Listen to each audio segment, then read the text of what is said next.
बिस्मिल्लाहिर्रहमानिर्रहीम, अस्सलाम वालेकुम। मैं हूं आपका होस्ट चौधरी इरफान ज़हीर और आपको स्पोर्ट्स क्लब में वेलकम कहता हूं।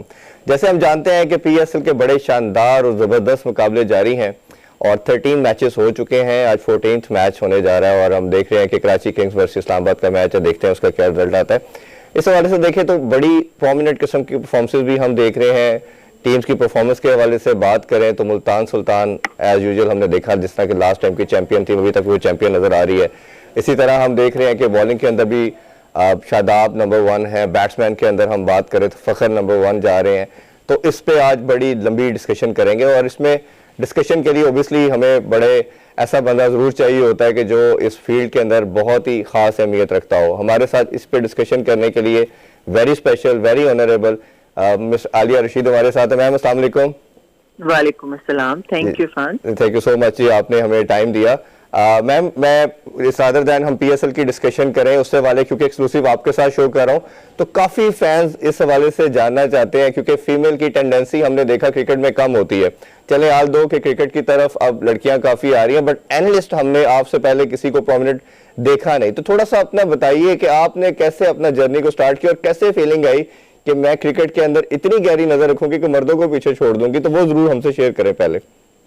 Thank you so much for your kind words. मैं ऐसा नहीं समझती कि मैं किसी को पीछे छोड़ दूंगी। मेरा ख्याल है कि बस मेहनत पे यकीन रखना चाहिए और गेम से इंटरेस्ट असल में मैंने बहुत छोटी उम्र से काम करना शुरू कर दिया था। मैं स्कूल में पढ़ती थी, तब से मैं क्रिकेट मैगजीन में जॉब करती थी और उसके साथ साथ जाहिर है कि मैंने पहली जॉब ही क्रिकेट मैगजीन में की, तो उसके साथ साथ जाहिर है ग्राउंड में जाना और इंटरेस्ट लेना। मेरा ज्यादा इंटरेस्ट जो है वो प्लेयर्स में इतना नहीं रहा, मुझे गेम में ज्यादा इंटरेस्ट था। लड़कियां बच्चियां होती हैं ना जो प्लेयर्स होते हैं, उनके बहुत फैन हो जाती हैं या बहुत ज्यादा उनके पीछे होती हैं, तो इस तरह की कोई वो ख्वाहिश मुझे कभी नहीं रही और मैं हमेशा बस मैचेस के ऊपर बहुत फोकस करती थी। और मुझे ये एजाज हासिल है कि मैं पाकिस्तान की पहली फीमेल एंकर हूँ स्पोर्ट्स की, क्रिकेट की स्पेशली, जो पीटीवी पे जहाँ से मैंने काम शुरू किया था। और जैसे जैसे वक्त गुजरता गया, एक तो अच्छी बात यह है कि मुझे जाहिर है चांसेस मिले इस चीज में। मैंने द न्यूज में जर्नलिस्ट रही हूँ, मैंने किताबें भी लिखी इमरान खान और जहांगीर खान पे। मैंने बुक लिखी स्क्वॉश के, जो बहुत बड़े चैंपियन रहे हैं पाकिस्तान के, और जहांगीर पे वो छपने वाली वाहिद किताब है आज तक। तो उस पर भी मैंने बहुत मेहनत की थी और उसके अलावा मुख्तलिफ इंटरनेशनल प्लेयर्स के बहुत इंटरव्यूज किए, रेडियो पे प्रोग्राम्स किए। मेरा ख्याल है एक चीज जिस पर मुझे बहुत फख्र रहता है वो ये है कि मैंने 14 दिन लाइव ट्रांसमिशन की थी पीटीवी से हॉकी वर्ल्ड कप की 1990 की। अच्छा। तो वो मेरा एक बहुत ही डिफरेंट एक्सपीरियंस था क्योंकि कोई तजुर्बा नहीं था पीछे लाइव करने का, और फिर अकेले आप बिल्कुल 14 दिन, और इतने बड़े बड़े प्लेयर्स दुनिया के आए हुए थे, वो स्टूडियो आते थे, उनसे बात करना सारा कुछ, तो बड़ा अच्छा, मैं सीखा बहुत कुछ। तो ये लर्निंग प्रोसेस आज तक चल रहा है, जब तक आप तवज्जो देते हैं। और लर्निंग पे मैं बहुत बिलीव करती हूँ और जो मैं अक्सर ट्विटर के जरिए क्रिटिसाइज करती हूँ प्लेयर्स को, जिस पे लोग बहुत बुरा मनाते हैं जी ऐसे उसके पीछे मेरी ख्वाहिश सिर्फ ये होती है कि अपना 200% आपको देना चाहिए, आप चाहे किसी भी फील्ड में काम कर रहे हो। ठीक बात। तो बस वो थोड़ा सा आज लैक होता हुआ नजर आता है, तो थोड़ा अफसोस होता है कि ये एक प्लेयर अगर कहीं से कहीं पहुंच सकता है तो वो इतना फोकस और इतना ग्राइंड होने को तैयार नहीं है, क्योंकि उसको शायद बहुत छोटी उम्र में पैसा, शोहरत सब कुछ मिल गई है। तो ये थोड़ी ऐसी चीजें हैं जिन पे नौजवानों को बुरा नहीं मनाना चाहिए, और जो हमारे सीनियर्स हैं उनको जरूर इन प्लेयर्स को ये बताते रहना चाहिए, चाहे वो सीनियर क्रिकेटर्स हो या कोचिंग स्टाफ हो या इवन जर्नलिस्ट हो। मेरे साथ तो जितने भी नौजवान इन टच रहते हैं, मेरी कोशिश होती है कि मैं उनको, जो थोड़ा बहुत भी इल्म है मेरे पास, मैं उनको गाइड करने की जरूर कोशिश करती हूँ। तो बस इसी तरह ये सफर चल रहा है अल्हम्दुलिल्लाह। चले माशाल्लाह। उसमें मेरे लिए एक नई चीज थी जो आपने हॉकी वर्ल्ड कप का बताया। मैं तो ये समझ रहा था कि आपकी जो सारे का सारा नॉलेज है वो मोस्टली क्रिकेट पे है, तो ये बड़ी एक अच्छी चीज थी। और मुझे खुद भी एक अपॉर्चुनिटी मिली साल 2 पहले आपके साथ काम करने, 1-2 शोज किए मैंने आपके साथ, और आपकी गेम अवेयरनेस और गेम सेंस तो ओबियसली हम मानते हैं, बट मुझे वो बड़ी इंप्रेसिव लगी कि माशाल्लाह इतनी ज्यादा आपके पास गेम नॉलेज है और अल्लाह ताला आपको मजीद उसमें कामयाबी दे जी। हमारी दुआएं आपके साथ है। अच्छा, थोड़ी सी आप क्रिकेट पे बात करते हैं। जैसे मैंने इंट्रो में कहा कि पीएसएल का रौनक सच चुकी है, मेला चल रहा है, एक फेस्टिवल का समा होता है पूरे कंट्री के अंदर। तो पहले तो ये बताइए, आपके इस दफा पहली दफा हो रहा है कि पीएसएल पाकिस्तान में होने जा रहा है, कंप्लीट हो, अल्लाह ताला करे कि ये कंप्लीट भी हो और सारे का सारा अच्छे तरीके से हो। तो कैसे देख रही हैं आपको, कितना ज्यादा ये पीएसएल जैसे एज ए कमोडिटी दुनिया की सेकंड लार्जेस्ट ब्रांड बनने जा रहा है और हम देख रहे हैं कि हर दफा इंप्रूवमेंट भी आती जा रही है, तो कितना इंपॉर्टेंस रखती है PSL as a brand for the Pakistani cricket? बहुत ज्यादा अहमियत रखती है। उसकी एक वजह दो एस्पेक्ट हैं इसके। एक तो आप क्रिकेट बोर्ड के पॉइंट ऑफ व्यू से अगर देखें ना, तो क्रिकेट बोर्ड जो पीएसएल के जरिए अर्न करेगा या कर रहा है, वो इस क्रिकेट के फैलाव के लिए इंफ्रास्ट्रक्चर में इन्वेस्ट करने की फिर पोजीशन में ज्यादा बेहतर होगा। हमारे पास जो हमारा नेशनल जो टूर्नामेंट्स चलते हैं, हमारे काजन ट्रॉफी हो, हमारी पिचेस हैं, हमारी बॉल्स, अब देखें बॉल्स का बड़ा इशू है। 30,000 की एक गेंद अगर कोकाबोरा की आती है एक्चुअल प्राइस पे और हम असल वाली बॉल लगाते हैं तो वो अफोर्ड करना मुश्किल हो जाता था अभी तक। प्रीवियसली हमने ये चीजें देखी हैं। तो ये जितना आपका क्रिकेट बोर्ड फाइनेंशियली स्ट्रांग होगा उतना ही आपकी क्रिकेट को उसका फायदा होगा। नंबर वन, आप प्लेयर्स के पॉइंट ऑफ व्यू से देखिए तो सोचिए कि एक कहाँ पे कोई प्लेयर, एक तो आप हमें सबको पता है कि काफी मोस्टली प्लेयर जो है वो हम्बल बैकग्राउंड से आते हैं, ये बात बड़ा जरूरी है जहन में रखना।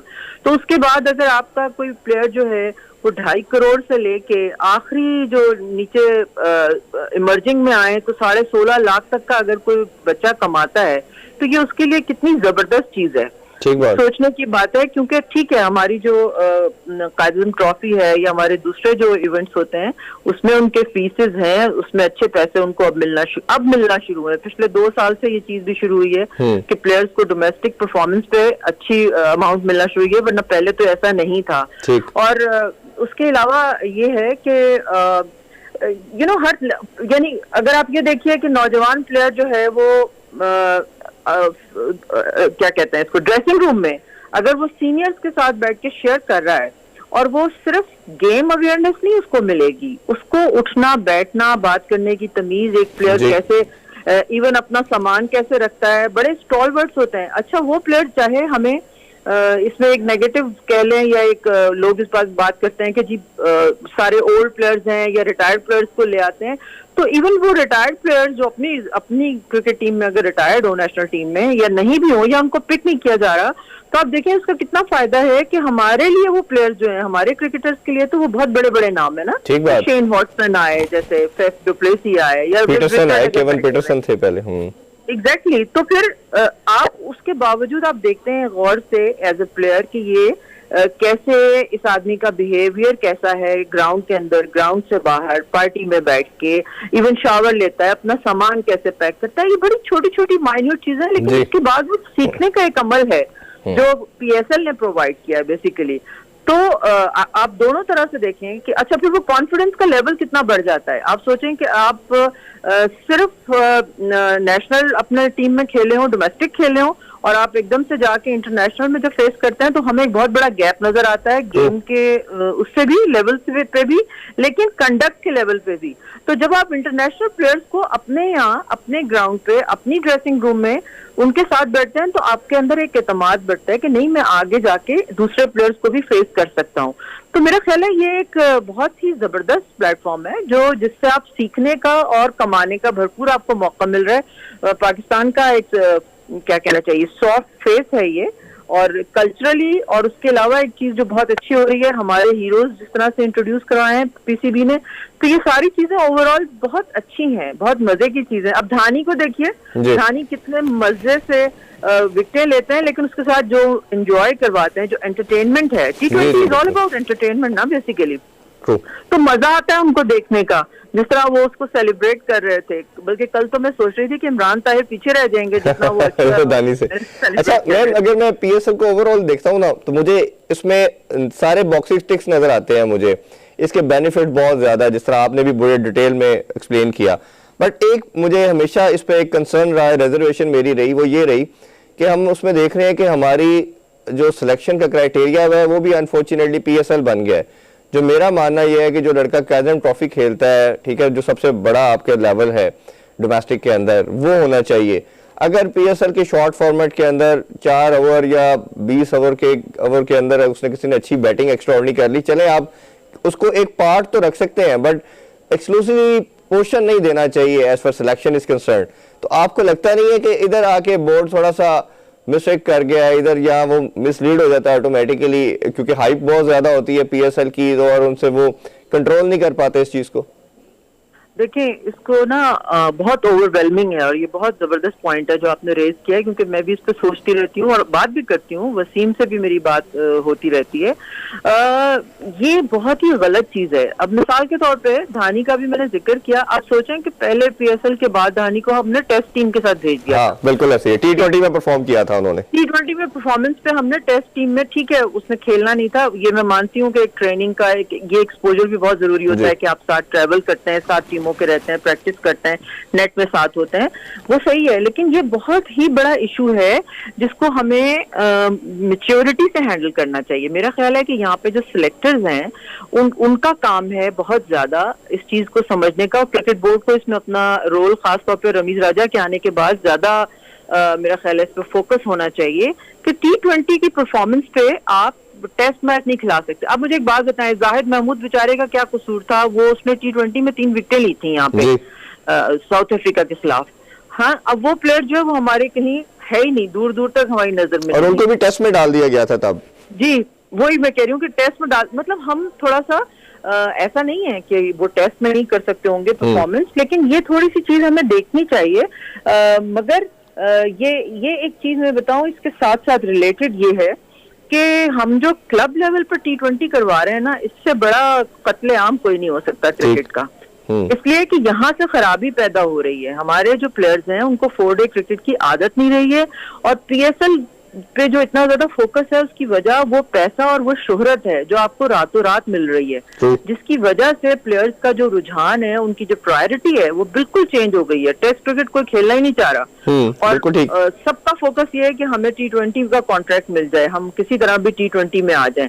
तो उसकी वजूहात ढूंढनी चाहिए। उसकी वजूहात टेस्ट क्रिकेट को जिंदा रखने के लिए आईसीसी को भी काम करना है और क्रिकेट बोर्ड को भी काम करना है, और जो प्लेयर्स उसमें अच्छा परफॉर्म कर रहे हैं, जैसे अब्दुल्ला शफीक, देखिए वो टेस्ट में भी परफॉर्म कर सकता है जिनका टेम्परामेंट है, या कामरान गुलाम। अब लाहौर कलंदर ने उनको पिक करके बहुत अच्छा किया, क्योंकि इन प्लेयर्स को वो एक्सपोजर मिल रहा है जो वो डिजर्व करते हैं। और इस तरह फरहान को कराची ने पिक किया है, वो नेशनल T20 में भी बहुत अच्छा खेला है। तो ऐसे प्लेयर्स को सामने लाना है, मगर सिलेक्शन करते वक्त आपको ये जरूर देखना होगा कि किसका टेम्परामेंट किस फॉर्मेट के लिए मुनासिब है। जी, शो में बड़ी इंटरेस्टिंग गुफ्तगू जारी है, but time for short commercial break, stay with अस।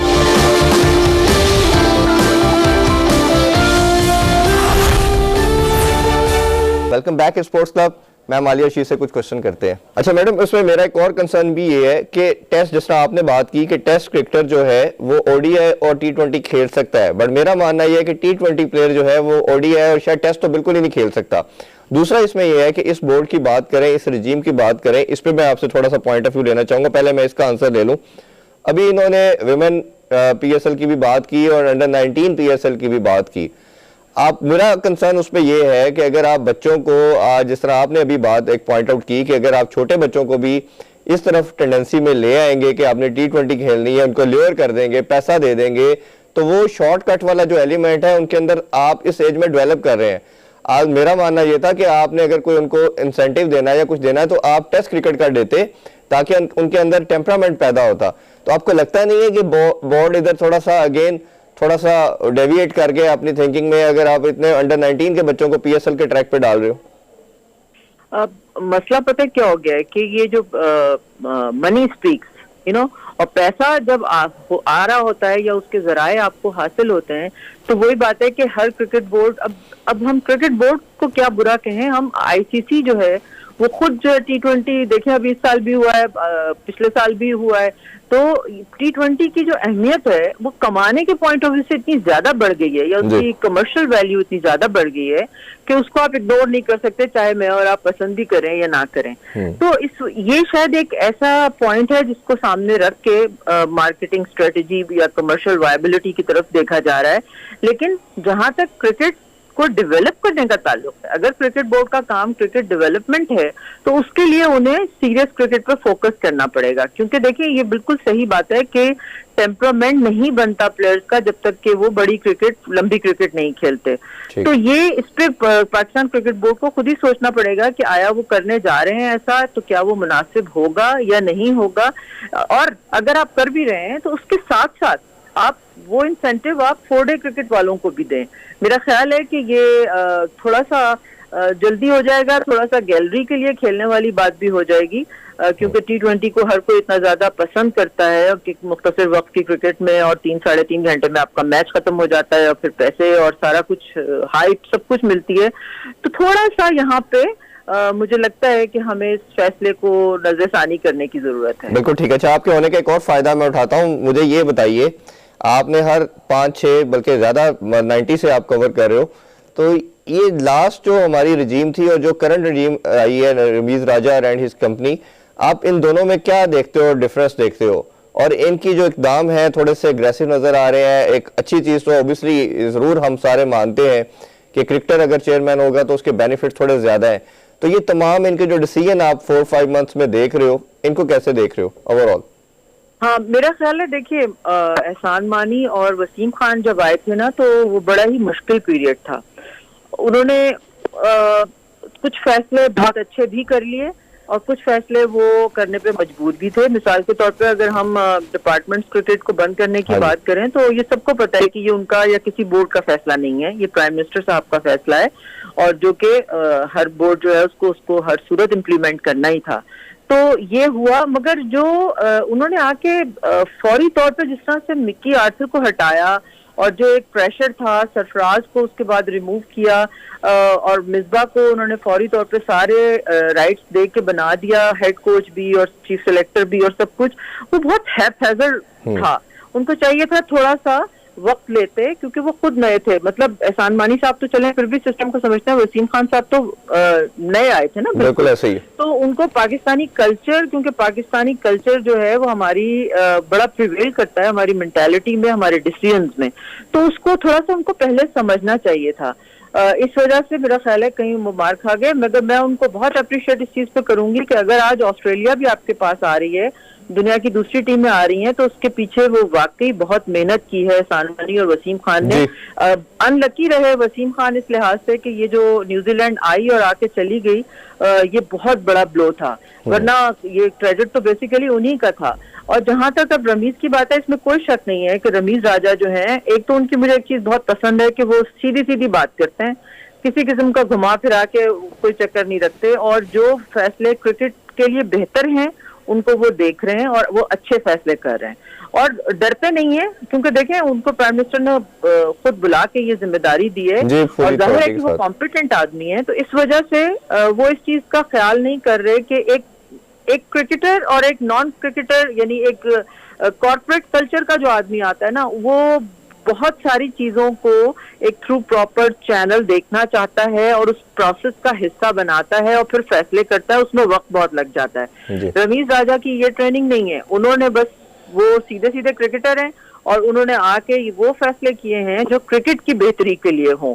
तो उसमें अच्छा लग रहा है और उसमें उनको दाद देनी चाहिए, उनको सपोर्ट करना चाहिए। हर वो आदमी जो पाकिस्तान क्रिकेट के फायदे की बात कर रहा हो, आई थिंक उसमें बगैर किसी तासुब के, बगैर किसी बायस के हमें उसको सपोर्ट करना चाहिए। बिल्कुल ठीक है। अच्छा, मेरा अपना खुद मानना यह है कि जिसको जॉब सिक्योरिटी या जॉब चली जाएगी इसके स्केयरनेस नहीं होती, वो फिर ब्लंट डिसीजन लेता है, और मेरा ख्याल है कि उनको पूरी अथॉरिटी पीएम साहब ने दे के भेजी है। और वसीम साहब की आपने बात की, मैं खुद इस चीज को एग्री करता हूँ कि जितनी भी ये फॉरेन टीम्स आ रही हैं, इसके पीछे सारी एफर्ट एहसान मानी और वसीम खान की थी, क्योंकि उन्होंने बड़ा काम किया। और एक चीज तो उनके डेफिनेटली क्रेडिट पे जाती है, और मेरी बड़ी कोशिश थी कि आज के शो में हम उनको भी लाइन पे ले हो। मुझे पता चला था कि पाकिस्तान आए हैं और हम उनसे बात करें, बट वो पाकिस्तानी मीडिया से आई डोंट नो क्यों इतने नाराज है कि मेरी बहुत ज्यादा रिक्वेस्ट के बावजूद भी उन्होंने टाइम नहीं दिया। उन्होंने कहा जी मीडिया से मैं बात नहीं कर सकता। तो ये तो हम तो सारी चीजों को डिस्कस करना चाह रहे थे, अच्छी चीजों को हाईलाइट भी करना चाह रहे थे। अच्छा मैम, चले ये डिस्कशन तो हमने की, टाइम शॉर्ट है तो मैं कोशिश करूंगा बाकी पीएसएल की भी थोड़ी डिस्कशन आपसे ले ले। टीम्स की बात करते हैं। पीएसएल में लास्ट टाइम की चैंपियन हमने देखा मुल्तान सुल्तान थी, और जिस तरह पहली लेग जो कराची में थी बहुत नीचे थे, बिल्कुल बॉटम पे थे, और जैसे ही अबू धाबी में गई लीग और उसमें बड़ा आउटस्टैंडिंग किस्म की टीम ने परफॉर्मेंस दी, और रिजवान जिस तरह का उन्होंने performance the that was outstanding. अभी भी जिस तरह की एक अनबीटन उनका एक चल रहा स्ट्राइक चल रही है, और 5 मैचों में से 5 की 5 विक्ट्री 10 पॉइंट्स के साथ वो नंबर 1 है। एक तो मुल्तान के हवाले से बताइए, एंडी फ्लावर हम जानते हैं बड़े जबरदस्त किस्म के कोच हैं, और रिजवान के हवाले से मैं आपसे पर्टिकुलरली जानना चाहूंगा कि कितनी खूबसूरत किस्म की कैप्टनसी कर रही है। मेरे जराये के मुताबिक अगर वर्ल्ड कप में पाकिस्तान अच्छा परफॉर्म ना करता, T20 जो वर्ल्ड कप था, तो रिजवान आपका रिप्लेस हो सकता था बाबर के साथ और रिजवान आपके शायद कैप्टन होते। बट डिस्पाइट ऑफ इट मुझे अभी भी लगता है कि रिजवान कंटिन्यूसली नॉक कर रहे हैं as for the captaincy place. तो आप कैसे देख रहे हैं दोनों को? देखिए जो जहां तक रिजवान की बात है ना, मैं तो नेशनल T20 में मुझे सन नहीं याद कि कब मैंने देखा था, 14 था या 15, जब इनको देखा था, इन्होंने फिर पहले एज ए प्लेयर खेल रहे थे, फिर उसके बाद इनको लीड करते भी देखा। तो यहाँ पे कोच अब्दुल रहमान साहब को भी मैं क्रेडिट देना चाहती हूँ, हाँ, जिन्होंने इनको सामने लेके आए और सब कुछ। असल चीज पता क्या है कि किसी प्लेयर के अंदर वो फायर होनी चाहिए जो उसको आगे लेके जाए। अच्छा, और उसको ये बात पता हो कि वो आगे जाने का तरीका जो है वो सवाए मेहनत के और कुछ नहीं है। और यही सबसे बड़ी खूबी है जो हम रिजवान के अंदर देखते हैं कि उन्होंने जब वो चैलेंज मिला उनको, जिस तरह से ऊपर खेलने का भेजा गया, नई बॉल को फेस करना बहुत डिफिकल्ट होता है, लेकिन किस तरह से उन्होंने अपने आप को इवॉल्व किया है, उसका प्योरली क्रेडिट जो है वो उनको खुद जाता है। एक तो ये, दूसरा ये कि कुछ चीजें जो है ना वो अल्लाह की तरफ से वदियत होती हैं। उनको ये चीज जो अंडरस्टैंडिंग है गेम की, डिसीजन सही करने की, एक जिसको कहना है ना स्मार्ट माइंड है उनका, ठीक है। इवन सरफराज का भी माइंड काफी स्मार्ट है। ये स्मार्ट लोग जो होते हैं ना, ये एक्सेल जरूर करते हैं, किसी ना किसी शक्ल और सूरत में जरूर एक्सेल करते हैं, और ये रिजवान की बहुत बड़ी खूबी है। फिर एज ए टीम मैन, जब आप सेल्फिश होके नहीं खेलते, जब आप सबका ख्याल रखते हैं, तो एज ए कैप्टन तो ये आपके वैसे, आपको पता है 100 आउट ऑफ 100 मार्क्स आपको इस पे मिल जाते हैं। तो जिस तरह से उन्होंने मुल्तान को लास्ट ईयर वो लेके गए, वो काफी हैरानकुन था, इसलिए भी कि एक तो शान मसूद को उन्होंने कप्तानी से हटाया था, और ये बड़ा एक यानी कि एक मुश्किल डिसीजन था मेरा ख्याल है। उस वक्त ये बड़ा मुश्किल डिसीजन था, आज नहीं है। तो बहरहाल रिजवान को उन्होंने कप्तानी दी, और साथ साथ और इसी तरह आप देखिए शान मसूद कितना अच्छा खेल रहे हैं। तो सब टीम के लोगों को साथ लेके चलना, मैन मैनेजमेंट जो है वो मुझे लगता है रिजवान की बहुत बड़ा प्लस पॉइंट है।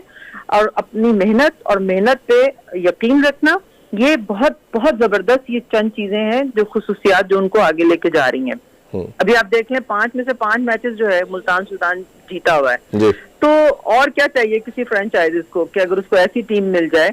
और सिर्फ अकेले रिजवान का क्रेडिट नहीं है, मैं हमेशा कहती हूँ कि क्रिकेट देखें एक टीम गेम है ना। तो इसमें अभी जैसे आज भी कराची का मैच है, प्रीवियसली बाबर आजम की परफॉर्मेंस पे बहुत ज्यादा बात हो रही थी, तो भाई सिर्फ अकेला बाबर आजम तो खेलने नहीं आया ना। बाबर आजम जो है वो वैसे भी फिनिशर नहीं है, उनका एक एंकर का रोल है। अगर ऊपर से शर्जील नहीं खेलेंगे, फरहान नहीं खेलेंगे, 0 पे आउट हो जाएंगे तो वो मुश्किल होगी। प्लस पिक करने का भी एक चीज है कि किसने कौन से प्लेयर जो है वो अच्छे पिक हुए हैं, कौन से नहीं हुए। तो ये कमजोरियां तो चलती रहती हैं, क्योंकि ये जो ड्राफ्ट होता है इसमें पिक करना, किसी को चांस मिलता है, कोई आदमी को किसी प्लेयर को सोच रहा होता है, दूसरी टीम उसको उठा लेती है, तो ये सब तो चलता है। अच्छा, मैं सेकंड क्वेश्चन मेरा इसी तरफ आने लगा था, बाकी टीम्स पे मैं बाद में डिस्कशन करूंगा। कराची किंग्स की बात कर लेते हैं। अपने तमाम प्रीवियस मैच वो हारे, आज का डिसीजन देखते हैं हम। अब उसमें बाबर आजम को भी इसी तरह, जिस तरह हमने बात की कि रिजवान को लगाया गया, आसान नहीं था डिसीजन रिप्लेस करना। शान मसूद को इसी तरह इमाद ने भी एक दफा चैंपियन बनाया। इमाद भी बड़ा श्रूड और बड़ा क्लेवर किस्म के गेम अवेयरनेस वाले कैप्टन माने जाते हैं, और अंडर 19 लेवल पे वो कैप्टनसी भी वो भी कर चुके हैं। अब बाबर को लगाया गया तो ऑनस बहुत ज्यादा बाबर पे आ गया, सारा कुछ किया गया। अच्छा, बाबर पे एक मेरा अपनी कंसर्न बहुत ज्यादा रहा, और मैंने इस पे काफी क्रिटिसाइज भी लास्ट PSL में भी किया। जैसे अभी आप बात कर रही है, मैं थोड़ा सा उससे डिसएग्री करूंगा आपसे। उसमें मैडम मेरा मानना ये है कि रिजवान, अगर कोई भी ग्रेट प्लेयर की बात करते हैं हम, जैसे हम बात करते हैं तेंदुलकर की बात कर लेते हैं, उस एरा के अंदर माइकल बेवन की बात करते हैं, इंजमाम की बात करते हैं, लारा की बात करते हैं, तो इन तीनों चारों में हमने लारा को, इंजमाम को हमेशा ज्यादा ऊपर रखा, क्योंकि जब ये खड़े हो जाते थे 90% मैच जिता के आते थे। बाबर अगर 20 ओवर खेल रहा है और 170 रन आपने चेस करने हैं, लास्ट PSL के स्टैट्स अगर आप देखें तो 4 मैच ऐसे थे Babar highest number run scorer थे PSL में। बट अनफॉर्चुनेटली हमने क्या देखा कि रिजवान जो बाबर जो थे वो मैच फिनिश नहीं कर पाते थे। 4 मैचेस में ऐसा हुआ कि उन्होंने मैच क्लोज नहीं किया, खत्म नहीं किया। इस PSL के अंदर भी 2 मैचेस में हमने देखा कि वो मैच फिनिश नहीं कर पाए। जब आप नंबर 1 बैट्समैन है दुनिया के, इस पे हमें भी दुनिया में किसी को कोई डाउट नहीं है आपकी सारी आपका कैपेबिलिटी के ऊपर, आपकी एबिलिटी के ऊपर, आपके तमाम जो शॉट्स हैं उसके ऊपर। बट अगर आपने ग्रेटेस्ट बनना है, लार्जर देन लाइफ बनना है, ठीक है, जैसे हमने 3-4 प्लेयरों के नाम लिए, तो अगर आपने वो बनना है तो आपको ये अपने अंदर चीज लानी पड़ेगी। तो आप इससे कैसे देखते हैं कि बाबर ये क्यों रोल प्ले नहीं कर पा रहा? इसलिए कि अभी आपने खुद कहा ना कि ग्रेटेस्ट बनने की तरफ जा रहे हैं, वो अभी वो ग्रेटेस्ट है नहीं, वो तेंदुलकर के लेवल पे नहीं है या वो कोहली के लेवल पे नहीं है। वो एक बहुत अच्छे प्लेयर हैं और बहुत अच्छा परफॉर्म कर रहे हैं, मगर ऐसा नहीं है कि हम फौरी तौर पे उनसे, ये फौरी तौर पे तो नहीं मैं कहता, 4-5 साल से टीम के साथ है, 5 साल हो गए उन्हें, अब तो 5 साल हो गए बिल्कुल, कि ग्रेजुअली उनको इस चीज के ऊपर देखना पड़ेगा। और देखिए, साथ प्लेयर्स को जो खिलाना होता है ना, वो एक बहुत बड़ी चीज होती है। अगर आप शोएब मलिक और मोहम्मद हफीज की चीजों पे गौर करें ना, उनके स्टाइल पे, वो अपने प्लेयर को साथ खिलाते हैं, यानी उनसे बात करते रहते हैं, उनको गाइड करते रहते हैं, ये सारी चीजें हैं। मैं ये नहीं कह रही कि बाबर ने नहीं किया, मगर ये जरूर है कि उनको एक फिनिशर बनने के लिए अभी थोड़ा वक्त लगेगा, और उसमें जितने भी एलिमेंट हैं उसको जो बेहतर बनाते हैं मैच को फिनिश करने के लिए, वो उसको उनको अप्लाई करना पड़ेगा हर सूरत में, क्योंकि उनसे एक्सपेक्टेशंस का लेवल बहुत हाई है। दुनिया के बड़े प्लेयर में शुमार होने लगे हैं, प्लस ये कि पाकिस्तान के कप्तान हैं, तो लोग बिल्कुल ऐसा ही एक्सपेक्ट करते हैं, मगर थोड़ा सा वक्त लगेगा सीखने में, कर लेंगे इंशाल्लाह। चले, हमारी तो दुआएं, हमारे कैप्टन है और हम तो चाहते हैं, हमारी इस पे तनकीद का मकसद भी यही होता है, जिस तरह आपने भी अपने ट्विटर की बात छेड़ी, हमारा ऑब्जेक्टिव भी ये होता है कि ये ऐसी एफर्ट लेके आए, क्योंकि नंबर 1 बैट्समैन आप हैं, जब तक फिनिशर के रोल के अंदर नहीं आएंगे, और जब कैप्टन बन जाते तो ऑब्वियसली आपके ऊपर रिस्पॉन्सिबिलिटी, आपके ऊपर ऑनर्स डबल आ जाता है। एज ए प्लेयर तो है ही है, और आपके ऊपर फिनिशर का रोल जब तक नहीं आएगा तो वो चीज लैक करेगी। मैम आलिया से डिस्कशन जारी है, अभी छोटा सा कमर्शियल ब्रेक लेते हैं, डोंट गो एनीवेयर।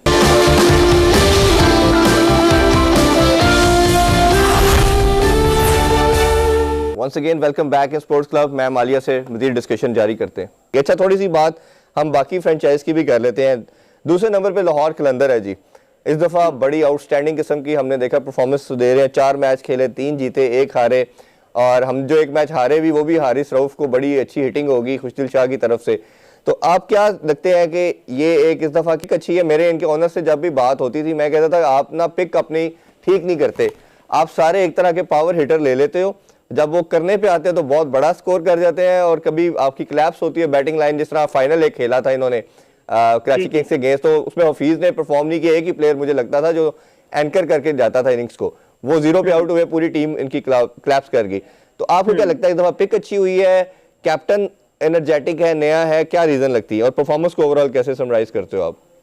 नहीं, मेरा ख्याल है कि काफी कुछ बेहतरी मुझे नजर आई है, काफी सेंसिबल पिक्स हुई हैं इस दफा, और खास तौर पे अब्दुल्ला शफीक और कामरान गुलाम दोनों को पिक करके एक इन्होंने मैसेज दिया है कि ये स्टेबिलिटी जो इनका प्रॉब्लम रहा है ना हमेशा से, वो मिडिल ऑर्डर में इनकी स्टेबल नहीं होता था कोई भी, और यही होता था कि ऊपर से जो हार्ड हिटर्स होते थे वो छा जाते थे। अच्छा, वो हार्ड हिटर्स अगर जैसे कल बल्कि इस्लामाबाद के साथ भी हुआ है कि अगर वो एक दफा फेल हो जाएं तो नीचे सब जो है वो कोलैप्स कर जाते हैं, या फिर लोअर ऑर्डर पे आके आपके पास डेविड वीजे आ जाता है, या डंक जो है उन्होंने एक दफा once in a blue moon वो परफॉर्म करते हैं जो उन्होंने किया।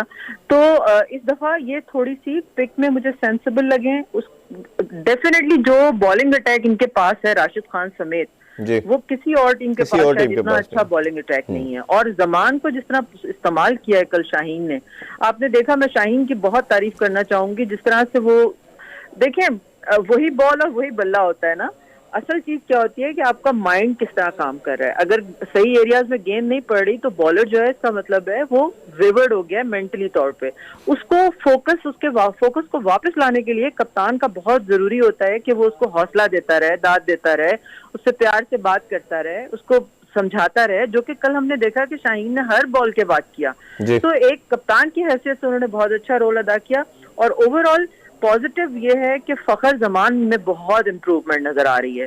पहले के मुकाबले में फखर जो है वो अब एक सेंसिबल और मैच्योर नजर आ रहे हैं, उनकी शॉट सिलेक्शन बहुत बेहतर हो गई है। सबसे बड़ी बात यह है कि वो वेट कर रहे हैं, हर बॉल को नहीं मार रहे। जी, जो स्लोगिंग करते थे, हर बॉल पे हिट करने की स्लोगिंग शुरू कर देते थे, वो बड़ी इंप्रूव होगी उनकी। वो नहीं, तो ये बहुत बड़ा चेंज है मेरे ख्याल में, और जिसका भरपूर फायदा जो है वो लाहौर कलंदर उठा रहा है।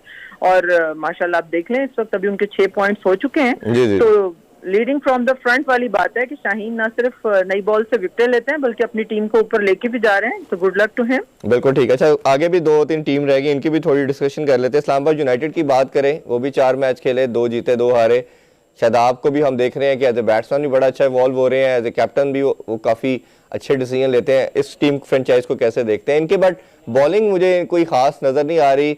हसन अली को भी बहुत ज्यादा रन स्कोर हो रहे हैं, बाकी भी जो उनके बॉलर्स हैं, वसीम को देखें, मोहम्मद वसीम को, वो बहुत रन कंसीड कर रहे हैं। तो बॉलिंग इस दफा इनका थोड़ा मुझे वीकर लिंक नजर आ रहा है। जी बिल्कुल ऐसा ही है। इसमें बैटिंग पे इनकी फिलॉसफी जो है ना वो हमेशा से ये रही है कि इनके टॉप ऑर्डर जो है वो बहुत जबरदस्त हो, और हम देख रहे हैं कि स्टर्लिंग जितने जबरदस्त प्लेयर हैं और फिर इस तरह से हेल्स खेलते हैं, मनरो भी आ चुके हैं अब तो बहुत। हाँ जी, तो ये बिल्कुल ऊपर इस तरह रहता है। उसके बाद फिर बॉलिंग जो है उसमें की जो बहुत ज्यादा प्रॉब्लम आ रही है वो इसी में नजर आ रही है कि बाहर के भी बहुत ज्यादा अच्छे बॉलर जो है वो नहीं उठाते। मेरा ख्याल है, अभी मैं उसका नाम भूल रही हूँ, जो भी एक बॉलर खेल रहा था, मुबस्सिर, ऑफ स्पिनर जो था, मुबस्सिर की बात करें? नहीं, फॉरेनर, एक फॉरेनर जो है उसकी बात कर रही हूँ। तो ये एक मेरा ख्याल है कि हाँ, मर्चेंट डी लंगा मेरा ख्याल है उसका नाम था, मर्चेंट डी लंगा। तो वो काफी एक्सपेंसिव भी रहे। तो बॉलिंग ही का इशू है, लेकिन इसके साथ साथ ये जरूर तारीफ करनी चाहिए कि शादाब की परफॉर्मेंस वापस आ गई है। मिडिल ओवर्स में अगर स्पिनर जो है आपको विकेट लेके दे रहा है तो इससे अच्छी तो कोई बात ही नहीं है। उन्होंने 5 ली, फिर 4 ली। बहुत ही मजा आ रहा है कि शादाब, क्योंकि इसलिए मजा आ रहा है कि शादाब जो है वो पाकिस्तान क्रिकेट टीम का बहुत इंपॉर्टेंट अहम पार्ट है, और हमने वर्ल्ड कप खेलने जाना है, तो उनका परफॉर्म में आना बड़ा जरूरी था। तो वो बहुत अच्छा माशाल्लाह परफॉर्म कर रहे हैं। एज ए कैप्टन भी कोशिश, मेरा ख्याल है कि ये जो कल का मैच था ये इस्लामाबाद को जीतना चाहिए था। खास तौर पे आप ये देखिए कि आसिफ अली भी फिनिशर हैं, उनको इसीलिए मशहूर हैं कि वो फिनिश कर सकते हैं एंड में जाके, और आजम खान दोनों हिटर्स हैं, और दोनों जो हैं वो नहीं मार सके और नहीं जिता सके अपनी टीम को, जो कि बहुत ही अफसोसनाक बात थी मेरे ख्याल में। या फिर कह लीजिए कि जमान की को क्रेडिट जाता है इसका कि उन्होंने इतनी अच्छी बॉलिंग की, और लेकिन देखिए अच्छे बॉलर को डिस्टर्ब करना बैट्समैन का ही काम होता है। अच्छा, इसमें दूसरा एक मैं आपका बड़ा वैलिड पॉइंट आपसे पॉइंट ऑफ व्यू लेना चाहूंगा। शुएब मलिक का कल मैंने देखा 14 बॉलों पे 11 किया, फिर आउट हो गए। अफरीदी की परफॉर्मेंस हमने देखी काफी डाउन रही। हफीज भी हमें उस तरह जिस तरह हर दफा परफॉर्म करते इस PSL में आउट ऑफ सॉक्स नजर आ रहे हैं। तो चले ड्रेसिंग रूम या नामों के लिहाज से तो बात ठीक है, क्या आपको लगता नहीं है कि अब इनको खुद से ही साइडलाइन हो जाना चाहिए, खुद से अच्छे नोट के ऊपर? क्योंकि T20 है, यंगस्टर की गेम है, एग्रेशन है। हमारा कल्चर में ऐसी ये कोई टेंडेंसी रही नहीं है कि सीनियर खुद छोड़ के चले जाए जब तक कोई बहुत ज्यादा बात ना की जाए। तो आप इन सारे सीनियर्स, इनके अलावा भी सुहेल तनवीर है, उनसे परफॉर्मेंस इस तरह नहीं, इमरान सीनियर है, मतलब बड़ी लंबी लिस्ट है जिनको मैं देखता हूँ ना अगर, तो वो चीजें इस PSL में बिल्कुल इनकी आउट ऑफ कलर नजर आ रही है। तो इस सीनियर के रोल को कैसे देखती हैं आप? देखिए, हर आदमी जो है वो खेलने का ख्वाहिशमंद होता है और उसको खेलना चाहिए जब तक कि वो अच्छा खेल सकता है। फिटनेस के ऊपर डिपेंड करता है। मगर ये जो फ्रेंचाइज क्रिकेट है ना, ये बेसिकली एक बिजनेस है। अब अगर शाहिद आफरीदी के आने से कोयटा ने वो माइलेज ले लिया मार्केटिंग पॉइंट ऑफ व्यू से जो उनको लेना था, तो जाहिर है उनको इस पर एडवांटेज हुआ। तो बेसिकली सादा लफ्जों में मैं ये कहूंगी कि यहाँ पे क्रिकेट की खिदमत करने नहीं आ रहा। ये एक franchise cricket is a business, और बिजनेस है इसी वजह से कट शॉर्ट कंपटीशन भी है जिसमें आपको बड़े नाम भी रखने पड़ते हैं, और मार्केटिंग पॉइंट ऑफ व्यू से भी, प्लस ये कि टीम के बैलेंस के लिए भी कि अगर आप बहुत हार्ड हिटर्स एक तरफ रख रहे हैं तो हफीज और मलिक जो हैं ये आके कैंकर का रोल करके या फिनिशर का रोल करके हेल्प कर सकते हैं। मगर आपने बिल्कुल सही पॉइंट आउट किया है कि लायबिलिटी नहीं बनना चाहिए सीनियर प्लेयर्स को, लेकिन इसमें मैं उनको ब्लेम नहीं करूंगी, ये तो पिक करने वालों का कसूर होगा ना। फिर उनकी अपनी रिक्वायरमेंट क्या है उसको देखते हुए सब करते हैं। आप किसी भी प्लेयर पर खेलने के दरवाजे नहीं बंद कर सकते जब तक कि वो खेलना चाहता है या उसकी ख्वाहिश रखता है या उस तरह परफॉर्म कर रहा है। या तो फिर इतने जबरदस्त प्लेयर्स हो ना हमारे पास। ऑनेस्टली अगर आप बैठे ना पेपर पे लेके कभी टीम में बनाने, तो आपको अंदाजा होगा कि ये कितना मुश्किल काम है, इसलिए कि हमारे पास बड़े नाम या बड़े प्लेयर्स बहुत ज्यादा सर्किट में मौजूद ही नहीं है। या और फिर चूंकि अगेन मैंने कहा बिजनेस है, तो कोई भी ये रिस्क नहीं ले सकता कि बिल्कुल यंगस्टर्स को डाल के वो सबको सीनियर्स को फारिग कर दे। इसका एक ब्लेंड बनाना पड़ता है। जी बिल्कुल। अच्छा, मैं लास्ट नोट के ऊपर ना कोयटा ग्लैडिएटर रहेगी उसकी बात कर लें। लास्ट 5 सीजन की अगर पहले बात करें हम, जो पहले इनिशियली 5 सीजन थी, तो सबसे बेस्ट टीम कंसिडर किया जाता था और सबसे कंसिस्टेंट टीम भी इनको माना जाता था। बट लास्ट सीजन में भी इनकी परफॉर्मेंस काफ़ी बुरी रही, इस दफ़ा भी सेकंड लास्ट के नंबर के ऊपर हैं, 4 में से सिर्फ 1 मैच जीते, 3 हारे। पैनिक काफ़ी नज़र आ रहा है, डग आउट सरफराज काफ़ी पैनिक नज़र आ रहे हैं, एग्रेशन उनकी तरफ से काफ़ी नज़र आ रहा है। अभी भी मेरा मानना यह है कि शायद पाकिस्तान में बेस्ट कैप्टन सरफराज ही हैं, अगर आप पूरे तमाम प्लेयर्स की गेम अवेयरनेस के लिहाज से। बट काफ़ी ज़्यादा उनकी चीज़ें, जब से वो बेचारा 1 साल से डग आउट में पाकिस्तानी टीम के साथ भी बैठा है, तो क्या आप इस टीम को कैसे देखते हैं और सरफराज को अब एज ए कैप्टन कैसे देख रहे हैं? क्या वो बहुत डिप्रेशन का शिकार है? कुछ क्या मुश्किलात उनके लिए पैदा हो रही? देखिए, बहुत मुश्किल काम होता है, ये आसान चीज नहीं है कि एक आदमी जो है वो एक टॉप टीम का कप्तान हो, आपको चैंपियंस ट्रॉफी भी जितवा के लाया हो, और उसके बाद वो अच्छा आपकी टीम इतने सालों तक नंबर 1 रही है और आपने उसको वो दूध से मक्खी की तरह निकाल के बाहर कर दिया। ये एक, मेरा ख्याल है इस फैसले को मैं कभी माफ नहीं कर सकती क्रिकेट बोर्ड के, जो उन्होंने T20 में, आप दूसरे फॉर्मेट जरूर कप्तान बदल लेते, लेकिन T20 में सरफराज को चेंज करना एक बहुत बड़ी नाइंसाफी हुई है। और इवन मिकी आर्थर को भी मैं समझती हूँ, बिल्कुल ठीक। उसके अलावा ये है कि सरफराज ज़हनी दबाव का शिकार जाहिर है होंगे, इंसान है, फीलिंग्स हैं, वहां से आप टीम से भी बाहर हो जाते हैं, फर्क पड़ता है। लेकिन क्वेटा की आप बात कर रहे हैं, देखिए क्वेटा की जीत की में मेरा ख्याल है कि शेन वॉटसन ने इब्तदाई दौर में बहुत ज्यादा मैटर करती थी उनकी परफॉर्मेंस, बड़ा रोल था उनका, यानी जो बाहर के अच्छे प्लेयर्स थे वो उनके लिए बड़ा अच्छा उनका कंट्रीब्यूशन होता था, जो अब हमें उस तरह से प्लेयर्स भी नजर नहीं आ रहे। अब स्टार्ट होना, फिर बॉलिंग में भी इशू आ रहे हैं, अब वो हसनैन को भी बेचारे को पाबंदी लग गई है, तो ओवरऑल थोड़ी सी चीजें जो हैं वो मुख्तलिफ हुई भी हैं, कुछ वक्त लगेगा इस चीज को मेरा ख्याल है ठीक होने में, मैनेज होने में, मगर टीमें ऊपर नीचे होती हैं। ज़ल्मी और क्वेटा ने बहुत शानदार दौर देखा और अब दूसरी टीमों का चांस आ रहा है, तो ये तो चलता है गेम, कभी ऊपर कभी नीचे, मगर जो अपनी वीकनेसेस होती हैं वो ऑब्वियसली फ्रेंचाइजीज को पता होती हैं और वो उसके ऊपर हर दफा कोशिश करते हैं कि उसको इम्प्रूव करें। तो नदीम भाई भी बहुत जबरदस्त हैं और नबील जो उनके साथ काम करते हैं वो बहुत अच्छे क्रिकेटिंग माइंड है उनका, पिक करने में सारी चीजें। अब कप्तान जो है ना, उनको उनके ऊपर भी बहुत ज्यादा डिपेंड करता है। मुझे तो वैसे पिछले साल के मुकाबले में इस साल सरफराज बेहतर नजर आ रहे हैं मेंटली। पिछले साल वो बहुत डाउन थे, हालांकि उन्होंने अच्छी इनिंग्स भी खेली, लेकिन पिछले साल वो बहुत चेहरे से ही बहुत डाउन लगते थे, मगर अब इस दफा बेहतर नजर आ रहे हैं। तो let's hope for the best. चले, बहुत बहुत शुक्रिया आपके टाइम का, और हम उम्मीद करते हैं तमाम टीम अच्छा कंपेटिटिव क्रिकेट खेलें और PSL की जो खुशियां हम लोग देखते रहे। मैम अगेन आपका बहुत शुक्रिया, इंशाल्लाह फिर आपको कभी दावत देंगे। नाज़रीन, आप मालिया रशीद की ज़बरदस्त गुफ्तगू सुनी, तमाम इनके एनालिसिस पे डिस्कशन भी सुनी। PSL के मैचेस हो रहे हैं, हम आइंदा भी अपने शोज के अंदर इस पर डिस्कशन करेंगे। अपना बहुत सा ख्याल रखें, आपसे मुलाकात होगी नेक्स्ट वीक। अल्लाह हाफिज़, पाकिस्तान जिंदाबाद।